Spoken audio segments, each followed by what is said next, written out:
Hello बच्चों, welcome to science by tutorial. आज हम लोग स्टार्ट करेंगे getting to know the plants.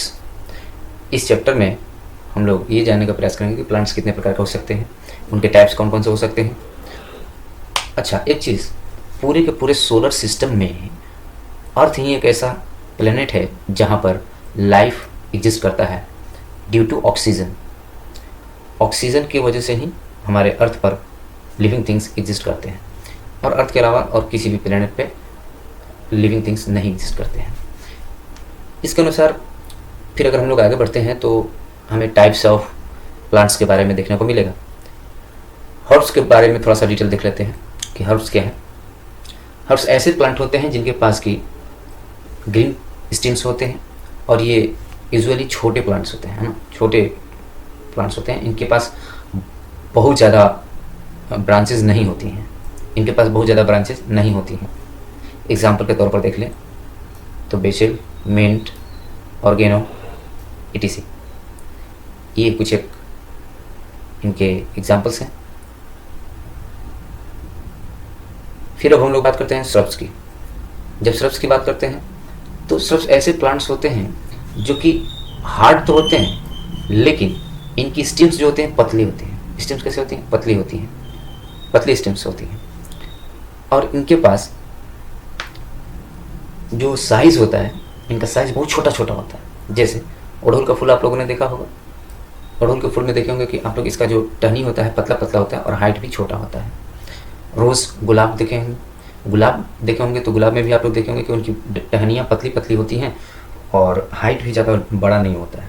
तो ऐसे सारी प्लांट्स को हम लोग श्रब्स बोल देते हैं। फिर हम लोग बात करते हैं ट्रीज़ के बारे में कि भैया ट्रीज़ क्या चीज़ है। ट्रीज़ ऐसे प्लांट होते हैं जिनमें कि बहुत बड़े बड़े और मोटे हार्ड स्टीम्स होते हैं। इनके अंदर मोटे और बड़े स्टीम्स होते हैं। जैसे पीपल का पेड़ हो गया, नीम हो गया, कोकोनट हो गया, आम हो गया। ये सब क्या है? ट्रीज़ के एग्जाम्पल्स हैं।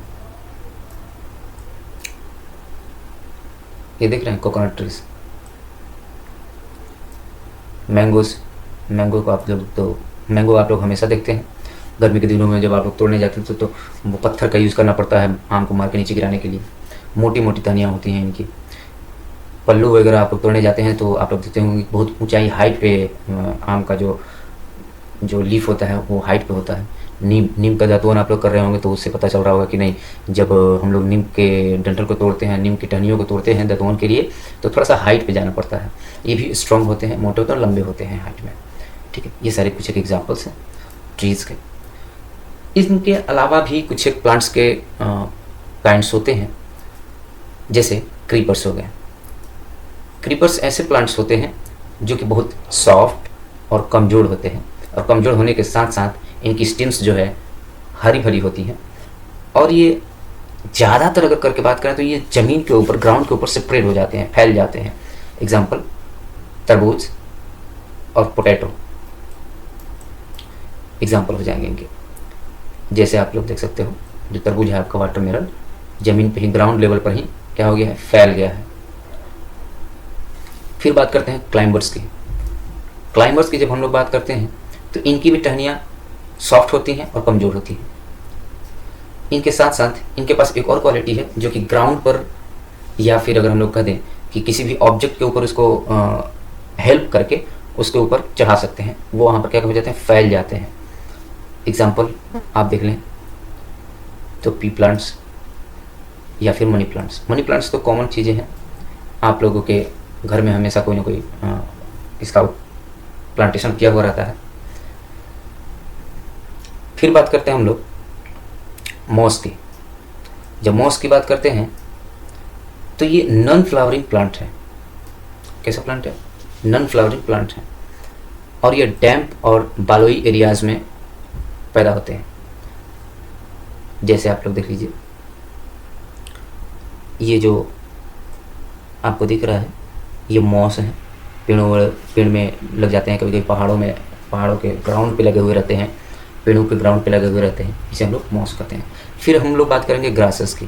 ग्रासेस घास आप लोग गाए हुए रखे होंगे तो देखे होंगे कि चारा वगैरह का यूज़ हम लोग ग्रास के हेल्प से ही कर लेते हैं। ये लोग भी फ्लावरिंग प्लांट्स होते हैं और हाइट इनकी बहुत कम होती है, और जो इनकी पत्तियां हैं, पत्तियां बहुत ही नैरो होती हैं। जैसे इनका देख लो, इनकी पत्तियां कितने नुकीली नुकीली हैं, है ना, नुकीली पत्तियां हैं। तो नैरो लिप्स होते हैं इनके पास, किनके पास, ग्रास के पास। फिर अगला प्लांट टाइप आ जाता है एक्वेटिक, जो कि जल में रहता है, एक्वेटिक प्लांट कहते हैं। ये हमेशा पानी में ही ग्रो करेंगे, they grow in water only. अब इनके पास दो चीज़ें और जानने की है इनके बारे में, कि इनके जो रूट्स हैं वो पानी के नीचे कीचड़ में जाकर लग जाते हैं। जैसे लोटस हो गया, लोटस का जो रूट होता है वो जा कर के मड में लग जाता है। और कुछ एक एग्जांपल और हैं, वाटर लिलीज हो गए, हाइड्रिला हो गया, टैप ग्रासेस हो गए। ये सारे किसके एग्जांपल हैं, एक्वेटिक प्लांट्स के एग्जांपल्स हैं। अब हम लोग बात करेंगे पार्ट्स ऑफ प्लांट्स की। अभी तक तो हम लोगों ने देखा कि टाइप्स और काइंड्स ऑफ प्लांट्स की बात की, और आगे चलकर अब हम लोग उन प्लांट्स के पार्ट्स के बारे में डिस्कस करेंगे। तो प्लांट्स के पार्ट्स दो टाइप में हो जाएंगे, पहला तो दो रूट सिस्टम हो जाएगा और दूसरा शूट सिस्टम हो जाएगा। पहला रूट सिस्टम हो जाएगा जिसमें रूट अवेलेबल हो, और दूसरा शूट सिस्टम जिसमें कि स्टीम अवेलेबल हो। स्टीम में यानी कि शूट सिस्टम के अंतर्गत फ्लावर, लीव्स, फ्रूट्स etc आते हैं। जितने भी ब्रांचेज हैं ये सभी आ जाएंगे। आइए शूट सिस्टम को हम लोग आगे बढ़ाते हैं। ये स्टीम का स्ट्रक्चर है। स्टीम के स्ट्रक्चर को आप लोग बेहतरीन तरीके से समझ सकते हैं। स्टीम में दो ही चीज़ इंपॉर्टेंट होता है, एक नोड इंपॉर्टेंट है और दूसरा इंटरनोड इंपॉर्टेंट है। नोड और इंटरनोड कैसे कहेंगे वो हम लोग आगे चलकर देख लेंगे। शूट सिस्टम क्या है, तो शूट सिस्टम प्लांट का मेन पार्ट है। इनके पास branches, leaves, flowers, birds, fruits, ये सारी चीज़ें शूट सिस्टम के अंतर्गत आती हैं। स्टीम के पास दो मेन पार्ट्स होती हैं, फर्स्ट ऑफ ऑल नोड, दूसरा इंटरनोड। अब नोड क्या है जान लीजिए। नोड जो है लीफ के लीफ या फिर ब्रांचेज के जो जॉइंट्स हैं, वो पॉइंट्स, उन्हें हम लोग नोड कहेंगे। एक स्टीम में बहुत सारे नोड्स अवेलेबल हो सकते हैं, एक स्टीम में बहुत सारे नोड्स अवेलेबल हो सकते हैं। जैसे मान लीजिए ये कोई प्लांट है, ये सारी जो चीज़ें मैं बना रहा हूँ ये नोड्स के अंतर्गत आते हैं। इनके अंतर्गत आएंगे, ये नोड्स के अंतर्गत आएंगे। लेकिन अब इसी को हम लोग इंटरनोड, तो इंटरनोड देख लीजिए, इंटरनोड है बेटा जी यहाँ से लेकर के और यहाँ तक के बीच के डिस्टेंस को इंटरनोड कहते हैं। यानी कि दो नोड्स को ऐड करता जो है उसे हम लोग इंटरनोड कहते हैं। दो नोड के बीच का जो डिस्टेंस है उसे हम लोग इंटरनोड करेंगे। टू नोड्स के बीच के पोर्शन को हम लोग क्या कहेंगे, इंटरनोड कह देंगे। आगे आइए हम लोग बात करेंगे स्टीम की। स्टीम की बात करेंगे तो स्टीम क्या है, स्टीम एक ऐसा प्लांट का पार्ट है जो कि पानी सप्लाई होने के लिए पूरे के पूरे प्लांट में रिस्पॉन्सिबल है। अब जैसे मान लीजिए कि ये प्लांट है, प्लांट में फ्रूट्स हो या फिर लीफ हो या कुछ भी पार्ट इसका, इसके पास तक जड़ों के हेल्प से जो पानी पहुंचाया जाना है, ये कौन काम करता है, तो ये स्टीम वर्क करेगा। ये स्टीम वर्क करेगा। तो स्टीम का वर्क समझ में आ गया। वाटर को पूरे के पूरे प्लांट में ट्रांसफ़र करना है, सप्लाई करना है। जैसे एग्जांपल के तौर पर देखिए, ये एक प्लांट है जिसके अंतर्गत की वाटर जो है सप्लाई हो रहा है स्टीम के थ्रू, लीफ में भी एंड फ्लावर में भी। ये दोनों जगहों पर पूरे के पूरे एरिया में वाटर की सप्लाई हो रही है। आइए आगे चल करके हम लोग अब लीफ के स्ट्रक्चर के बारे में थोड़ा सा देख लेते हैं। लीफ क्या है, तो लीफ प्लांट्स का मेजर पार्ट है जो कि रिस्पॉन्सिबल होता है इसेंशियल फंक्शंस के लिए, जैसे सर्वाइवल और ग्रोथ। प्लांट्स में ग्रोथ कैसे होता है, कब होगा, ये सारी चीज़ों का रिस्पॉन्सिबिलिटी किसके पास होती है, लीफ के पास होता है। वो क्यों, क्योंकि फूड जो होता है लीफ में ही फॉर्मेशन होती है। और पेड़ पौधे सर्वाइवल कैसे करेंगे ये भी डिसाइड करेगा लीफ ही, क्योंकि सारा का सारा जो ट्रांसपोर्टेशन हो गया या फिर फोटोसिंथेसिस हो गई, ये सारी की सारी चीज़ें अवेलेबल होती हैं, या फिर यूँ कह दें कि फोटोसिंथेसिस लीफ में ही ऑक्योर होती है, जिससे कि ग्लूकोज का निर्माण होता है और पूरे पूरे प्लांट को इनकी फूड मिल जाती है और अपना सर्वाइवल कर पाते हैं। अब ट्रांसपीरेशन क्या चीज़ है, इसको थोड़ा सा समझ लीजिए। ट्रांसपीरेशन के दौरान जो प्लांट होते हैं वाटर रिलीज करते हैं, कहाँ पर, तो एयर में। Transpiration is the process through which plant release the excess amount of water in the air. Transportation important इसलिए भी है क्योंकि ये प्लांट्स को ठंडा रखने में, कूल रखने में, इनके टेम्परेचर को मैनेज करने में हेल्प करता है, लीव्स। ठीक है, यहाँ तक किसी को कोई दिक्कत नहीं होनी चाहिए। ट्रांसपीरेशन को समझ लीजिए एक बार।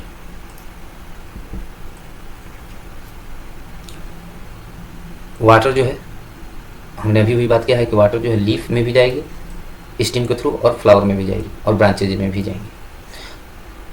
अब इस वाले एक्शन को हम लोग कैपिलरी एक्शन कहते हैं। कौन सा एक्शन बोलेंगे? कैपिलरी एक्शन, जो कि पानी जो है ऊपर की ओर जाती है, लेकिन लीफ के हेल्प से जो वाटर जो है बाहर निकलता है एयर में, उसे हम लोग वाटर इवेपोरेट्स भी बोल सकते हैं। अब ट्रांसपीरेशन में क्या होता है? Evaporation of water from leaf. अब ट्रांसपोर्टेशन स्टीम में क्या होता है भैया? तो movement of water through the plant यानी कि स्टीम कर सकते हैं। स्टीम के हेल्प से प्लांट में जो भी वाटर की सप्लाई होती है, जिसे कैपिलरी एक्शन के द्वारा प्लांट्स में स्टीम के थ्रू वाटर का सप्लाई होता है, वो ट्रांसपीरेशन स्ट्रीम कहा जाएगा। और ट्रांसपीरेशन एक्चुअली एक ऐसा प्रोसेस है जिसके अंतर्गत कि लीव्स जो होते हैं वाटर को एयर में छोड़ते रहते हैं वेपर के फॉर्म में। आइए बच्चों, अभी हम लोग कुछ देर पहले फोटोसिंथेसिस की बात की है, तो फोटोसिंथेसिस के बारे में थोड़ा सा समझ लेते हैं। फोटोसिंथेसिस क्या है, कैसे है, क्यों होगा, कहाँ होगा, ये सारी चीज़ों को देख लेते हैं। जैसा कि हम लोग जानते हैं कि प्लांट्स के लीफ में क्लोरोफिल पाया जाता है, और क्लोरोफिल के कारण ही प्लांट्स जो हैं ग्रीन होते हैं। अब फोटोसिंथेसिस की रिएक्शन जो होती है वो क्या क्या इन्वॉल्वमेंट होगी वो देख लेते हैं। मिट्टी से जो है अपना वाटर ले लेगा, वायुमंडल से जो है कि सराउंडिंग से अपने कार्बन डाइऑक्साइड ले लेगा, और सन से सनलाइट ले लेगा, और ये तीनों चीज़ों का यूज करके ये ग्लूकोज यानी अपने खाने का सामान, और ऑक्सीजन जो कि हमारे जीने के लिए बहुत ही इम्पोर्टेंट गैस है, उसका रिलीज करता है। अब आपसे कोई पूछ लेगा कि फोटोसिंथेसिस का रिएक्शन क्या हो, तो CO2 प्लस H2O सनलाइट के प्रेजेंट में ग्लूकोज और ऑक्सीजन का निर्माण करती है। अब इसमें कुछ एक बैलेंस्ड इक्वेशंस भी लिखे हुए हैं, ये आपको आगे चलकर मिल जाएगा सीनियर क्लासेस में कि बैलेंसिंग ऑफ केमिकल इक्वेशंस क्या है, उसमें आप लोग देख लीजिएगा। आइए अब हम लोग फोटोसिंथेसिस को पढ़ने के बाद आगे की ओर बढ़ते हैं।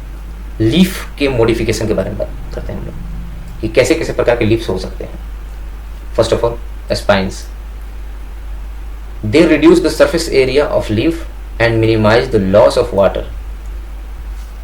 अच्छा, लॉस ऑफ वाटर कैसे होता है? ट्रांसपीरेशन अभी ही पढ़े हम लोग, ट्रांसपीरेशन के थ्रू। तो लॉस ऑफ वाटर को कम कर देता है कौन? स्पाइनिस। अब जो कांटेदार पत्ते होते हैं इनके थ्रू वाटर का रिलीज नहीं हो पाता है, वाटर रिलीज नहीं हो पाता है ज़्यादा, वो उनको रोक देते हैं, क्योंकि ये डिजर्ट एरिया में प्लांट्स ज़्यादा पाए जाते हैं, और वो वहाँ पर इसलिए ट्रांसपीरेशन ये अक्सर डिजर्ट वाले एरिया में पाए जाते हैं जहाँ पर कि पानी की मात्रा कम होती है, पानी नहीं मिल पाती है, जिस वजह से पेड़ पौधे या फिर कोई जीव जंतु वहाँ पर जीने में या फिर अपने आप को सर्वाइव करने में कठिनाई महसूस करते हैं। अब कठिनाई महसूस करेंगे तो पानी की कमी की वजह से, पानी की कमी को कैसे कंट्रोल किया जाए? तो जो लीव्स होते हैं वहाँ के प्लांट्स के, वो ट्रांसपीरेशन की क्रिया को ब्लॉक कर देते हैं, कम कर देते हैं, और ट्रांसपीरेशन कम होगा तो वाटर जो है स्टोर्ड रहेंगे, वाटर स्टोर्ड रहेंगे तो लीव्स में फोटोसिंथेसिस की क्रिया जो है होती रहेगी, जिससे कि उनके पास ग्लूकोज और ऑक्सीजन बनते रहेंगे। इस तरह से वो अपना सर्वाइवल कर पाते हैं। ये कुछ एक एग्जांपल्स हैं, कैक्टस वगैरह, ये प्लांट्स हैं जो कि डिजर्ट वाले एरिया में पाए जाते हैं। इसको हम लोग स्पाइनीज प्लांट्स कह सकते हैं। नेक्स्ट हम लोग पीचर प्लांट्स के बारे में बात करते हैं। पीचर प्लांट्स क्या हैं थोड़ा देख लें। पीचर प्लांट्स हमेशा इंसेक्टिवोरस प्लांट्स कहे जाएंगे, वो इसलिए क्योंकि ये जानवरों को खा जाते हैं बेटा। एक स्मेल छोड़ते हैं, और स्मेल छोड़ने के दौरान कोई भी जो इंसेक्ट्स होते हैं छोटे छोटे, वो इस प्लांट्स के पास आ जाते हैं, और प्लांट्स जो होता है उसको कैच कर लेता है, कैच कर लेगा। कैच करने के बाद क्या होगा? वो अपना खाना खा लेगा। ये इंसेक्टिवोरस प्लांट्स के अंतर्गत आते हैं। एक चीज़ और कि जो इंसेक्टिवोरस प्लांट्स होते हैं जिन्हें कि हम लोग पिचर प्लांट्स कहते हैं, ये अक्सर जहाँ पर नाइट्रोजन की कमी होती है वैसे ही स्पेस पे ये अपना ग्रोथ करते हैं, और नाइट्रोजन की कमी को दूर करने के लिए ही ये इंसेक्ट्स वगैरह को खाते हैं। एक चीज़ और कि ये फोटोसिंथेसिस की रिएक्शन करके भी अपना खाना बना सकते हैं। आइए अब हम लोग टेंड्रिल्स के बारे में जानते हैं। इनके लिप्स जो होते हैं मॉडिफाइड रहते हैं और ये टेंड्रिल्स होते हैं मुड़े हुए रहते हैं। ये प्लांट्स को एक्स्ट्रा सपोर्ट प्रोवाइड करते हैं। कराते हैं। अक्सर ऐसे पीस वगैरह में पाए जाते हैं, कुकुम्बर में पाया जाता है, कुकुम्बर के अंदर तो पाया जाता है। जैसे एग्जांपल के तौर पर देख लेते हैं हम लोग, आप लोगों के गांव में खीरा वगैरह होता था ना, खीरा का जो डाढ़ होता है उसमें इस तरीके का रोलिंग करके गोल गोल घुमा करके कॉइल टाइप का बना हुआ रहता है, और यही जो है प्लांट्स को सहारा देता है। क्या देता है बच्चों? सहारा देता है, जिससे कि पौधे जो हैं अपना ग्रोथ कर लेते हैं और सपोर्ट में खड़े रहते हैं। विदाउट सपोर्ट ये खड़े नहीं हो पाएंगे, और जिससे इसको सपोर्ट मिलता है उसे हम लोग टेंड्रिल कहेंगे। क्या बोलेंगे? टेंड्रिल कहेंगे। अब पार्ट्स ऑफ लीफ के बारे में बात करते हैं कि लीव्स के पार्ट्स कौन कौन से हो सकते हैं। तो पेट्रियोल हो जाएगा, लेमिना हो जाएगा, वेनिस हो जाएगा, मिड्रिप हो जाएगा।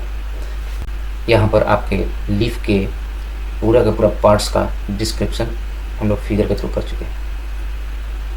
वेनिस ये है, पेटिटोल यहाँ है, लेमिना ये है, मिड्रिप ये है, और टिप्स ये है। टाइप्स ऑफ लीव्स के पहला जो है पैरेलल हो जाएगा। पैरेलल इस टाइप से होते हैं। और दूसरा हो जाएगा रेक्टिकुलेट। रेक्टिकुलेट वाले में आपको लीव्स रेक्टेंगुलर नजर आएंगे इस तरीके से करके, जैसे ये पत्ता, ये रेक्टिकुलेट का एग्जाम्पल है। आइए हम लोग इसको फिगर के थ्रू समझने का प्रयास करते हैं। ये पैरेलल वेनेशन है और ये रेक्टिकुलेटेड है। ये वाला पोर्शन रेक्टिकुलेटेड है और ये वाला पैरेलल है। आसानी से चीज़ें समझ में आ जाएंगी। पैरेलल जो होता है वो गेहूँ वगैरह में पाया जाता है, कोकोनट वगैरह में, या फिर केले के पत्ते जो होते हैं वो कैसे होते हैं? पैरेलल होते हैं। बाकी पीपल वगैरह के पत्ते जो हैं वो रेक्टिकुलेटेड होते हैं। अब हम लोग रूट सिस्टम की बात करेंगे। रूट सिस्टम के अंतर्गत हम लोग जानने का प्रयास करेंगे कि प्लांट का जो है ये इम्पोर्टेंट कंपोनेंट है। बिना रूट के इनके कुछ एक फंक्शंस जो हैं वर्क नहीं करेंगे, जैसे ग्रोथ और सर्वाइवल। जब रूट ही नहीं होगा तो सप्लाई कैसे होगा? और सप्लाई नहीं होगा तो स्टीम की इंक्रीजमेंट नहीं होगी। स्टीम नहीं बढ़ेगा तो स्टीम के थ्रू ही तो वाटर वगैरह की सप्लाई होती है। लीफ नहीं होंगे, फिर फोटोसिंथेसिस नहीं होगा। तो सारी चीज़ें अगर हम लोग बात करें तो अगर रूट ना हो तो ये सर्वाइवल नहीं कर पाएंगे और ग्रोथ भी कम हो जाएगा। रूट्स जो है रिस्पॉन्सिबल है मिनरल्स और वाटर को एब्जॉर्ब करने के लिए मिट्टी से, और ये ट्रांसफ़र कर देता है स्टीम। तभी तो रूट्स ही तो ट्रांसफ़र करता है स्टीम को।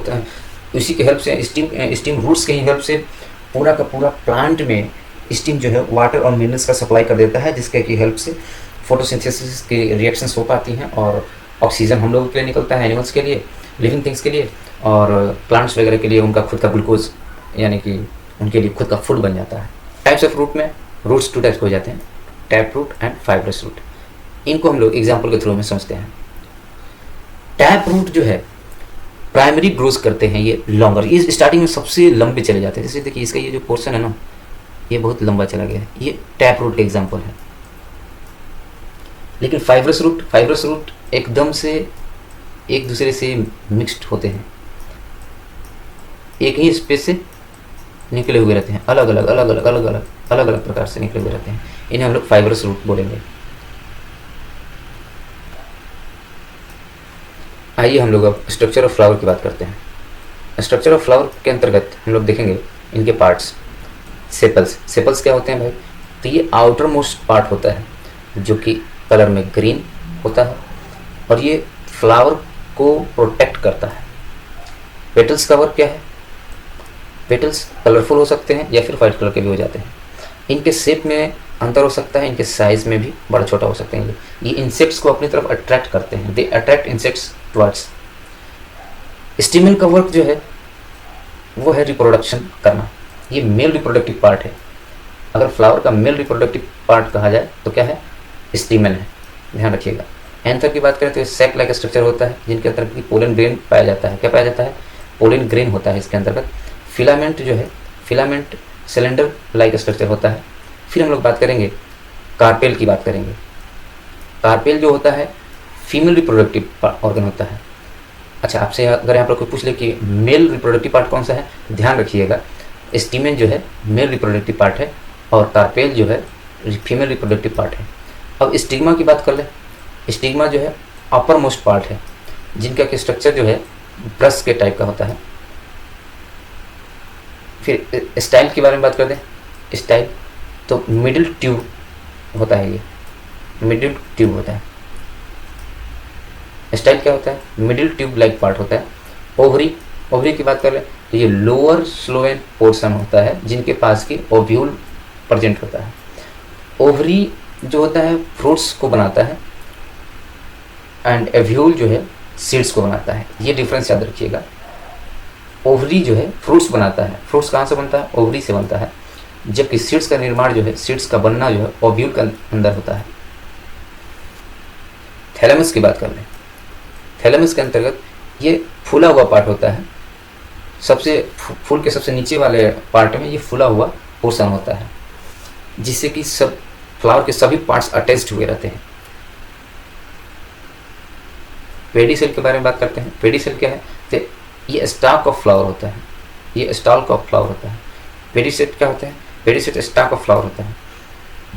आइए हम लोग फ्लावर के पार्ट्स को स्ट्रक्चर से समझने का प्रयास करते हैं।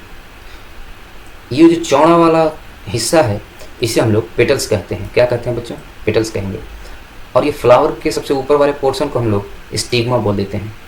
और जो स्टिग्मा जिस पे टिका हुआ रहता है सबसे लंबा वाला पार्ट, ये जो है ब्लू कलर से जो मैं इंडिकेट कर रहा हूँ, ये स्टाइल है। और जिस पर फूल टिका हुआ रहता है ना, ये वाला पोर्शन, इस वाले पोर्शन को हम लोग सेपल्स बोलते हैं। और ये जो स्टीम टाइप का गया हुआ है इसको हम लोग स्टाल्क बोलते हैं, ध्यान रखिएगा। अब इस पोर्शन की बात करें तो इस वाले पोर्शन को हम लोग एंथर बोलते हैं, एंथर। अब एंथर और फिलामेंट दोनों जो है स्टेमेन का पार्ट है। एंथर और फिलामेंट स्टेमेन का पार्ट है, ध्यान रखिएगा, ये दोनों स्टेमेन का ही पार्ट है। इस वाले पोर्शन को क्या बोलेंगे, एंथर बोलेंगे, और इस वाले पोर्शन को फिलामेंट बोल देंगे। फिर से ये जो आपको येलो वाला पार्ट दिखाई दे रहा है ना, ये येलो वाले पार्ट को ओवरी बोलते हैं, और जो रेड वाला पार्ट है इसको हम लोग ओव्यूल बोल देते हैं। ये हुआ आपका स्ट्रक्चर ऑफ फ्लावर कंप्लीट। फिर आगे बढ़ते हैं हम लोग। कंप्लीट, ये देख लीजिए, ये मैंने स्टेमेन का स्ट्रक्चर बनाया है अलग से। पिस्टिल जो है अलग से हो गया, पिस्टिल के अंतर्गत ओवरी हो गया, ये स्टाइल ये हो गया, और स्टिग्मा ये पोर्शन हो गया। ओवरी को भी अगर हम लोग खोलेंगे, पूरा ओवरी को खोलेंगे तो ये वाला पोर्शन जो है ओव्यूल हो जाता है। नाउ अब हम लोग पॉलिनेशन को समझेंगे। पॉलिनेशन का मतलब ही होता है फर्टिलाइजेशन। और फर्टिलाइजेशन दो प्रकार के होंगे, एक तो सेल्फ पॉलिनेशन होगा और दूसरा जो होगा क्रॉस पॉलिनेशन होगा। इन दोनों को, सेल्फ पॉलिनेशन और क्रॉस पॉलिनेशन को हम लोग एक पिक्चर से देखने का प्रयास करते हैं। अब इसमें सेल्फ पॉलिनेशन में क्या होगा कि एंथर से पॉलिन का ट्रांसफ़र जो होता है स्टिग्मा में हो जाए एक ही फ्लावर से, इसे हम लोग सेल्फ पॉलिनेशन बोलेंगे। लेकिन एक ही स्पीसीज के एक एंथर से दूसरे फ्लावर के स्टिग्मा को ट्रांसफ़र हो जाए अगर पॉलिन, तो इसे हम लोग क्रॉस पॉलिनेशन बोलते हैं। इस चीज़ का ध्यान रखिएगा। इसको फोटो आप लोग स्क्रीनशॉट इसका आप लोग ले सकते हैं। अब कुछ एक डेफिनेशंस हैं, इनको देख लेते हैं हम लोग। स्टोमाटा, स्टोमाटा क्या है, these are the small microscopic pores present on the leaf through which exchange of gases and transpiration takes place. Transpiration का प्रोसीजर हो या फिर गैसेज का आदान प्रदान हो, वो सिर्फ और सिर्फ स्टोमाटा के हेल्प से ही होता है। अब स्टोमाटा के अंतर्गत ये सारी जो है पोर्स वगैरह एग्जिस्ट करते हैं, गॉड सेल वगैरह। ये स्ट्रक्चर है स्टोमाटा का। स्ट्रक्चर याद कर लीजिएगा, आपका स्टोमाटा कंप्लीट है। डेफिनेशन आप लोग इससे बना सकते हैं। फिर एनुअल्स की बात करते हैं। Annuals, these are the plants like wheat, maize that complete their life cycle in one season and die.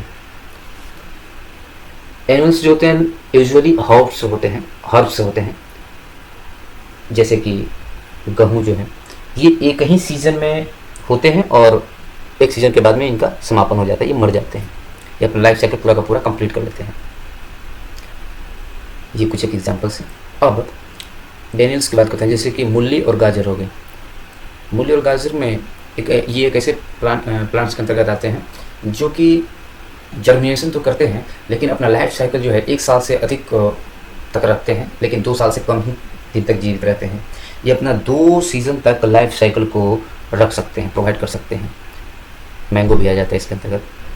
जो पेरिनियल्स हैं ये ऐसे प्लांट्स होते हैं जैसे कि अमरूद वगैरह हो गया, जो कि अपना लाइफ साइकिल जो है एक सीज़न से ज़्यादा रख सकते हैं, 2-3 सीज़न तक भी रख सकते हैं। ये हर सीज़न में अपने आप के अंदर रीग्रोथ करने की टेंडेंसी रखते हैं ये। थैंक यू बच्चों, आप सबों का